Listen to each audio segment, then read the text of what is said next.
Hello students, we had studied circulation. About the circulation we had studied. Now we are going to see about the point blood pressure. It is related or in this article which is also related in the circulation or related to the circulation. Circulation मध्ये आपण पाहिलेलं आहे तर the circulationचा end article of the circulation that is blood pressure, then blood related disorders, which are the blood related disorders, which is the symptoms of this disorders we have studied now. We have start blood pressure. आता आपण बघतोय सर्क्युलेशनचे end किंवा शेवटचा article आहे blood pressure disorders असतील ECG आहे तो पण आपण स्टार्ट करूया. तर blood pressure short form for BP लिहिलं तरी चालतंय पण लक्षात घ्यायला पाहिजे BP म्हणजे काय blood pressure. It is also known as blood pressure. BP is represented blood pressure. Okay. Then blood pressure. We have also studied. आपण सर्क्युलेशन स्टार्ट केल्यानंतर पाहिलं होतं. ब्लडचं सुरुवातच कशाने होते सर्क्युलेशनची blood flow of the blood it is called as circulation and the organ which is consisting this continuously flow of the blood, that organ which is grouping or group of the organ it is called as circulatory organ or circulatory system. We had studied about this. आपण हे study केलेलं आहे तर आता आपण तेच review न करता ब्लड म्हणजे काय तुम्हाला माहिती आहे ब्लडचा कलर माहिती आहे नॉर्मल अडल्ट हेल्दी पर्सनमध्ये क्वांटिटी किती असते ब्लडमध्ये हे वारंवार मी त्या लेक्चरमध्ये सांगितलेलं आहे. तरी पण अजून एकदा नॉर्मल हेल्दी पर्सनमध्ये ब्लड किती असते 5 लिटर किंवा 5 litre blood which is circulated continuously. 5 litre blood हे कंटिन्युअसली काय हार्टचं कामच आहे pumping action of the heart pumping action. मग 2 टाईपचे ब्लड आहेत ऑक्सिजनेटेड ब्लड डिऑक्सिजनेटेड ब्लड हे आपण बघितलेलं आहे. मग जे प्रेशर आहे आता आपण बघतोय ब्लडचा आपण हार्टबीट म्हणजेच काय rhythmic contraction and relaxation of the heart it is called as heartbeat.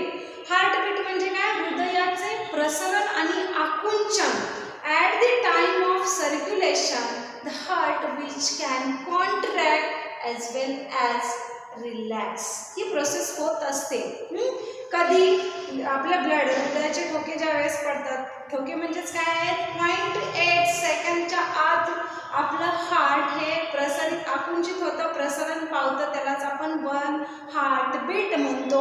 And normal पर्सनमध्ये there R किती असतात heartbeat 72 heartbeat which is 1 minute for 1 मिनिटला एका मिनिटाला 72 हार्टबीट पडतात. मग ते रिथमिक कॉन्ट्रॅक्शन अँड रिलॅक्सेशन. मग blood pressure which is also related contraction of the heart as well as the relaxation of the heart. Heart contract आणि relax होतं त्यालाच आपण डायस्टॉल आणि सिस्टॉल म्हटलेलं आहे. कंडक्टिंग सिस्टीम बघताना हे तुम्हाला काय आलेलं आहे डायस्टॉल आणि सिस्टॉल ह्या कन्सेप्ट झालेल्या आहेत. ब्लड प्रेशरशी रिलेटेड त्याच कन्सेप्ट आपण आता पाहणार आहोत. ब्लड प्रेशर म्हणजेच there are 2 types of the blood pressure. काय होत असते आपल्या नॉर्मल पर्सनमध्ये प्रेशर ऑफ द ब्लड हे 2 प्रकारचे प्रेशर आहे. फर्स्ट प्रेशर आहे SP which is known as systolic pressure of the blood. कशाचं प्रेशर म्हणजे काय माहिती आहे एक प्रकारचं दाब. मग दाब हे 2 प्रकारात ब्लडचा असतो एक रिलॅक्सेशनचा आणि एक कॉन्ट्रॅक्शनचा. मग ज्या वेळेस सिस्टॉलिक ब्लड प्रेशरचे किती प्रकार 2 प्रकार सिस्टॉलिक ब्लड प्रेशर आणि DP म्हणजे diastolic blood pressure. Diastolic blood pressure. मग सिस्टॉलिक SP म्हटलं की systolic blood pressure in normal healthy person blood pressure which is किती असते which is for 120 mmHg. Systolic मध्ये 120 mmHg for hydroscopic. It is a unit. Micromillimetre hygroscopic हे unit आहे blood pressure मोजण्याचं. मग SP म्हणजे सिस्टॉलिक प्रेशर हे किती असतं नॉर्मल पर्सनमध्ये 120 mmHg एवढं नॉर्मल हेल्दी पर्सनमध्ये सिस्टॉलिक प्रेशर असते. डायस्टॉलिक प्रेशर म्हणजेच DP in normal adult person 80 mmHg which is the diastolic blood pressure. 80 mmHg हे युनिट आहे mmHg ब्लड प्रेशरचं. ब्लड प्रेशर हे असं पर्सन किंवा माणूस बघितल्यानंतर सांगता येत नाही. साधा तुम्ही ताप आला म्हणून जरी दवाखान्यात गेला तर आपल्या हाताला इथं लावतात बघा ते मशीन, मला आहेच पुढं ब्लड प्रेशर मोजण्याचं मशीन. त्याला काय म्हणतात मेजरमेंट किंवा ब्लड मेजर करण्याचं. हे मेजरमेंट आहे ब्लड मेजरमेंट करण्याचं. हायग्रोस्कोपिक किंवा स्पॅग्नो मॅनोमीटर.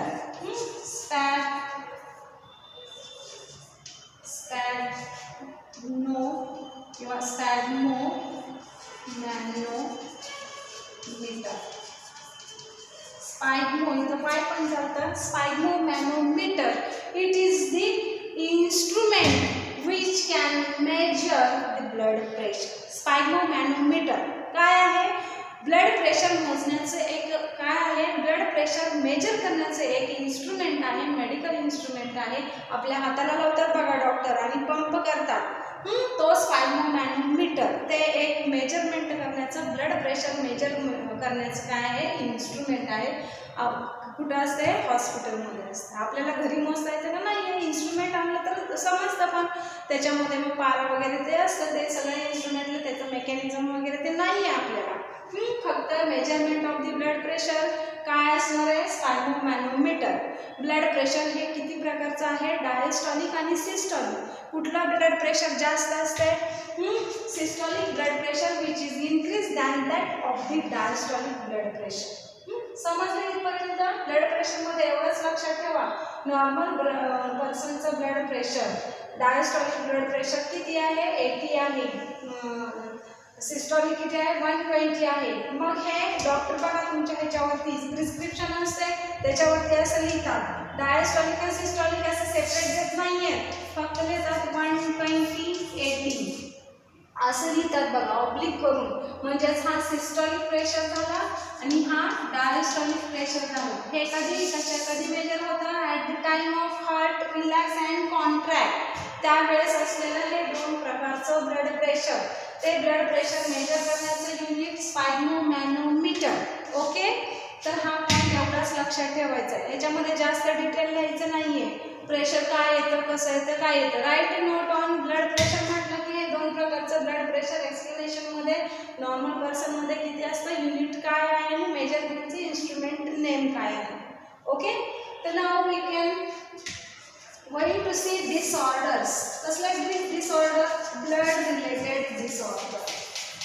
ब्लड रिलेटेड डिसऑर्डर्स काय आहेत ते आता आपण बघूया किंवा next point we have seen disorders of blood. ब्लडच्या असलेल्या डिसऑर्डर. आता हार्ट हा मोस्ट इम्पॉर्टंट सर्क्युलेटरी ऑर्गन आहे. काय आहे heart which is circulatory organ. फक्त हार्टच आहे का नाही आहे, लंग्स आहेत ब्लड व्हेसल्स आहेत. हार्टचे काय आहेत वेगवेगळे युनिट आहेत किंवा unit of the organs it is called as a circulatory system. मग हार्टशी रिलेटेड असलेले blood vessels types of the blood vessels heart lungs also. Okay तर डिसऑर्डर लास्ट पॉईंट आहे सर्क्युलेशन कसं होतं नॉर्मल पर्सनमध्ये, ब्लड प्रेशर काय आहे, हार्टचं स्ट्रक्चर काय आहे, हार्टचं फंक्शन काय आहे, ब्लडमध्ये कंपोजिशन काय आहे. नाव the end point of this chapter which is disorder. Disorder म्हणजे काय डिसीजेस थोडक्यात. अचानक डिसीजेस हार्टचे डिसीजेस हे कसले असतात अगोदरपासूनचे पण असतात अचानक पण होऊ शकतात. सांगून होते का कुठला आजार नाही होत. तुमच्या बॉडीमध्ये नॉर्मल पर्सनमध्ये ज्या रुटीनली काय असतात रिॲक्शन असतात क्रिया असतात त्या नॉर्मल राहू शकत नाही आहेत कंटिन्युअसली. पर सेकंडला चेंज होत असतो. We can intake or inhale the oxygen and we can inhale the oxygen that time there is a very different reaction reaction which can taking place. समजलं मी काय म्हटलंय? आपण ज्या वेळेस ऑक्सिजन इनहेल करतो त्यावेळेस सुद्धा अनेक प्रकारच्या रिॲक्शन काय होत असतात, टेकिंग प्लेस होत असतात आपल्या सेल्समध्ये, आपल्या बॉडीमध्ये. बघा 2 मिनिटं जर नाक तोंड धरलं दाबून तर काय रिॲक्शन होईल? We can out of the world, universe. आपण राहणारच नाहीये. करू नका एक्सपेरिमेंट कोणी. नाक तोंड जर दाबून ठेवलं, ऑक्सिजन दिला नाहीये तर राहणार का नाहीये? This is also most dangerous reaction. म्हणजेच per minute per second there are different reaction which can taking place in our body.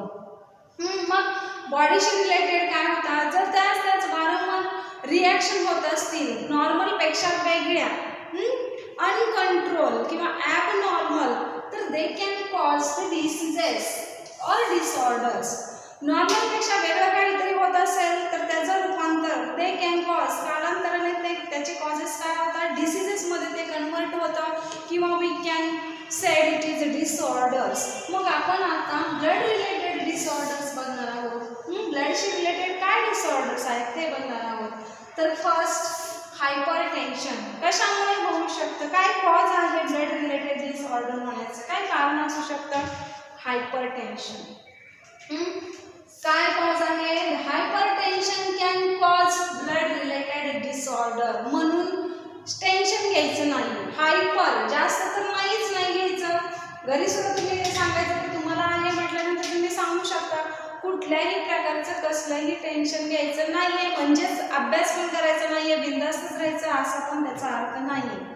Hypertension जास्त स्ट्रेस द्यायचा नाहीये ब्रेनला. Brain it is a control of our body. ब्रेनला tension आलं की सगळे बॉडीला ऑटोमॅटिक काय होणार? कॉजेस होणार. आणि डिसऑर्डर काय होणार? डन होणार तिथं. मग हायपरटेन्शन काय होतं? हायपरटेन्शन घाबरल्यासारखं ज्या वेळेस होतं. तुम्ही एखाद्या गोष्टीला जर घाबरला जास्त प्रमाणापेक्षा जास्त, लिमिटेशनपेक्षा जास्त, तर that time the blood pressure which is increase. Blood pressure काय होतं? वाढतं. कधी? ज्यावेळेस इंटेन्समध्ये आहे, तुम्ही जास्त हायपरटेन्शनमध्ये असाल तर blood pressure which can increase. Blood pressure काय होतं? इनक्रीज होतं. आणि at the time of increase in blood pressure किती होतं? इनक्रीज होतं म्हणजे किती? 140. ह्याच्यापेक्षा सुद्धा जास्त होऊ शकतं. mmHg हे युनिट आहे. Increase in blood pressure. मग ब्लड प्रेशर नॉर्मल किती आहे? नॉर्मल पर्सनमध्ये 120.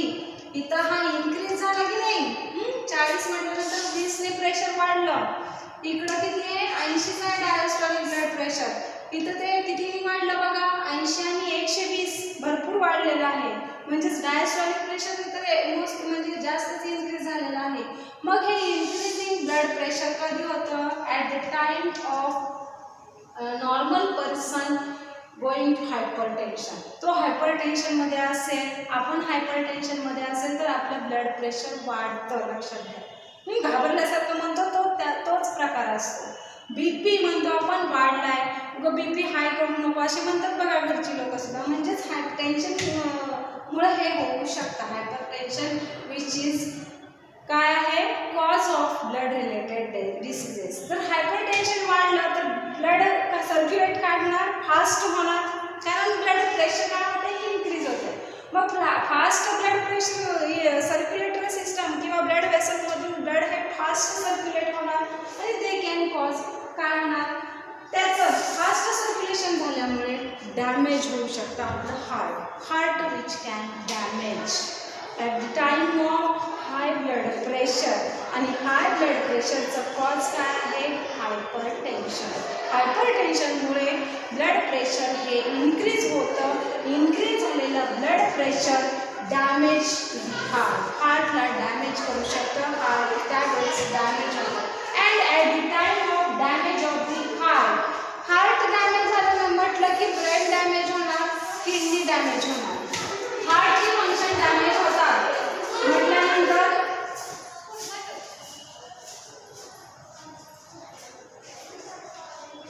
कधी होणार आहे डॅमेज? हायपरटेन्शनमुळे. हायपरटेन्शनमुळे काय होणार आहे? Increase in blood pressure and that time heart damage. Heart damage झालं की किडनी पण डॅमेज होणार. Heart which is most important organ. Not only heart is the most important organ, each and every organ which is important. Brain damage झाला तर चालेल का? नाही चालणार. हार्ट डॅमेज झाला तर पूर्ण स्टॉपच. किडनी डॅमेज झाला तरी पण आपले डिसऑर्डर रिलेटेड किंवा किडनीशी रिलेटेड काय होतात, डिसीजेस स्टार्ट होतात.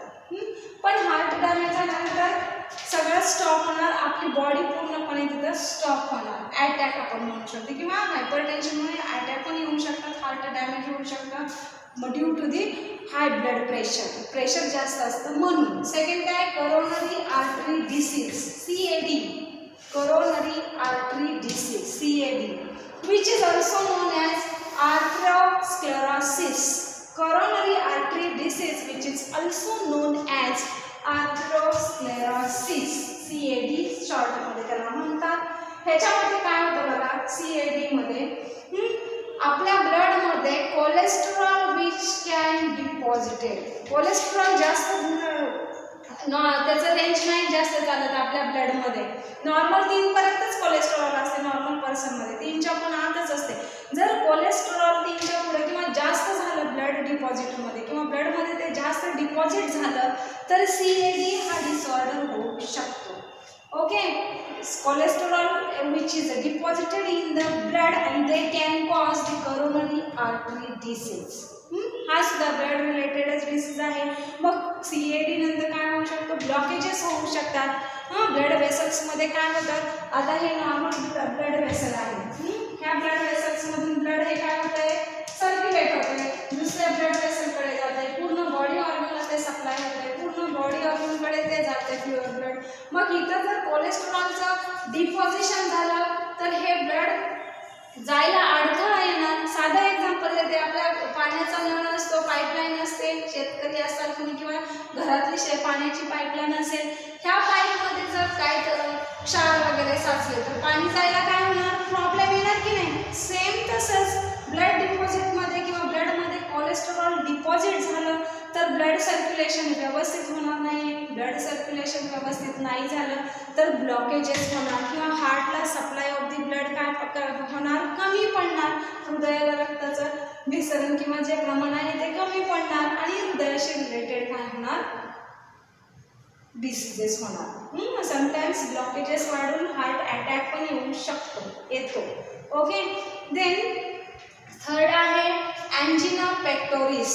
अँजिना पेक्टोरिस हा सडनली होतो, अचानकपणे होणार, एकदम अचानक ड्यू टू दी ब्लॉकेजेस. कशामुळे ब्लॉकेजेस होतात, ब्लड वेसल ब्लॉकेजेस काय कशामध्ये असतात, ब्लड वेसल्स मध्ये असतात. जो हार्टकडे, ज्या आर्टरीज हार्टकडे ब्लड पुरवतात, ब्लड सप्लाय करतात, त्यांच्यामध्ये जर ब्लॉकेजेस असते मग त्या ब्लॉकेजेसला कोलेस्टेरॉल असेल, वेगवेगळे फॅटी सबस्टन्सेस कारणीभूत असतील, त्याच्यामुळे ब्लड सप्लाय आपण ब्लॉक म्हणतो, ब्लड वेसल ब्लॉक झालेले होते आणि ब्लड वेसल ब्लॉक झाल्यामुळे supply of the blood not properly done and then can cause the coronary artery disease as well as angina pectoris. मग अँजिना पेक्टोरिस मध्ये काय होतं, अचानक आपले चेस्ट पेन होतात, छातीत दुखायला लागतं बघा अचानक. अटॅकमध्ये बघा तसंच होतं, जो सिव्हिअर अटॅक येतो, सिव्हिअर अटॅक येतो त्यावेळेस चेस्ट पेन होतात जोरात, आणि चेस्ट पेन होतात म्हणजेच हृदयाला रक्तपुरवठा कमी होतो आणि हृदयाला रक्तपुरवठा एकदम बंद व्हायच्या वेळेत काय होतं, चेस्ट पेन जास्त होतात, घाम येतो आणि दे can cause the heart attack. आणि त्याचंच काय आहे, रूपांतर आहे कशाचं, हार्ट अटॅकमध्ये रूपांतर होऊ शकतं. त्यालाच अँजिना पेक्टोरिस म्हणतात, चेस्ट पेन. अँजिना पेक्टोरिसमध्ये चेस्ट पेन होतात, कोरोनरी आर्टरी डिसीजेसमध्ये कोलेस्ट्रॉल डिपॉझिट होत आहे, हायपर टेन्शनमुळे हार्ट डॅमेज होऊ शकतं, ब्रेन डॅमेज होतं, किडनी डॅमेज होतं. ओके, मग हे सगळं बघण्यासाठी आपल्याला साधं थोडं जरी छातीत दुखायला लागलं तर डॉक्टर काय म्हणतात, ECG करून घ्या. ECG, इलेक्ट्रो कार्डिओग्राफ किंवा ग्राम. ECGचा full form electrocardiograph, graphical representation of काय आहे, ब्लड वेसल किंवा हार्टकडे सप्लाय ऑफ द ब्लड कसा होतोय त्याचं ग्राफिकल रिप्रेझेंटेशन हे आपण ECG द्वारे किंवा ECG मुळे डॉक्टर आपल्याला ECG करायला सांगतात आणि त्यांना मग ते समजतं. यांच्यामध्ये हृदयातला सप्लाय कसा आहे किंवा हृदयाचे ठोके व्यवस्थित पडत आहेत का, ऑक्सिजन हार्टला व्यवस्थित पोहोचवला जातोय का, ते ECG म्हणजे ही एक डायग्नॉस्टिक आहे. तो ग्राफिकल रिप्रेझेंटेशन आहे. कार्डियक म्हणजे काय, इलेक्ट्रो म्हणजे इलेक्ट्रॉनच्या सहाय्याने एक मशीन असते, त्याच्या सहाय्याने कार्डिया म्हणजे हृदयाचं graphical representation, it is called as ECG. At the time of chest pain doctor आपल्याला काय प्रिस्क्राईब करतात, ECG काढून घ्या म्हणतात. मग त्या ECG मध्ये आपल्याला दिसते. मग ECG मध्ये काय असतं, जस्ट एक्झाम्पल सांगते. प्रॉपर ECG नाही करत मी, नुसतं ECG म्हणजे काय किंवा कसं असतो ते दाखवते. नॉर्मल पर्सनमध्ये बघा असं असतं की ECG हे असं, हे अशा प्रकारचं ग्राफिकल रिप्रेझेंटेशन. मग ह्याच्यामध्ये काय असतात, P वेव्ह, ECG मध्ये P वेव्ह, QRS wave आणि T wave. These three types of the wave, which can किंवा these three types of the wave represent the graphical representation. P wave हे small असतात, QRS wave हे complex असतात, QRS हा complex wave आहे आणि T wave हा upwardly काय असतो, इलेव्हेटेड झालेला असतो. हे ECG मध्ये बघायला मिळतात. घरात कुणाचा ECG असेल काढलेला तर ते तुम्ही पाहू शकता. त्याच्यामध्ये P, QRS and T, depolarisation and hyperpolarisation of the wave हे त्या ग्राफिकल रिप्रेझेंटेशनमध्ये दाखवलेलं असते. देन अँजिओग्राफी पण असते. ECG हे ग्राफिकल रिप्रेझेंटेशन झालं. अँजिओग्राफी हे पण एक डायग्नोस्टिकच आहे. अँजिओग्राफीमध्ये काय बघितलं जातं, ब्लॉकेजेस, ब्लडमध्ये ब्लॉकेजेस आहेत का नाही हे अँजिओग्राफीमध्ये समजलं जातं. त्यासाठी अँजिओग्राफी केली जाते. जर ब्लॉकेजेस असतात तर हार्ट सर्जरी त्यालाच अँजिओप्लास्टी म्हणतात. अँजिओग्राफी आणि अँजिओप्लास्टीमध्ये काय आहे, डिफरंट आहे. अँजिओग्राफी म्हणजे blockages we can show in this the structure किंवा रिप्रेझेंटेशन, आणि अँजिओप्लास्टी म्हणजे हार्ट काय आहे, सर्जरी आहे. हार्ट सर्जरीमध्ये अजून एक येतं किंवा हार्ट ट्रान्सप्लांट करू शकतो. ह्या सर्जरी काही का सिव्हिअर आहेत, ह्याच्या काही गॅरंटी नाही सक्सेसफुल होते, पण होऊ शकतात आता नाऊ ॲडव्हान्स किंवा nowadays. Then silent heart attack, silent killer म्हणतो आपण, it is also known as silent heart attack. हा सुद्धा ब्लॉकेजेसमुळेच होणार आहे. ब्लड वेसल्समध्ये ब्लॉकेजेस असतील तर सायलेंट किलर सुद्धा होऊ शकतो. तर सर्क्युलेशन हा चॅप्टर संपलेला आहे. ह्याच्या पाठीमागचा जो एक्झरसाइज आहे तो प्रत्येकाने सिरियसली न बघता सोडवण्याचा प्रयत्न करा. आता शाळा चालू झाल्यानंतर हे सगळं मटेरियल रेडी पाहिजे, जो आजपर्यंत जे शिकवले ते नंतर सांगायचे नाही आहेत कारण. Okay, thank you.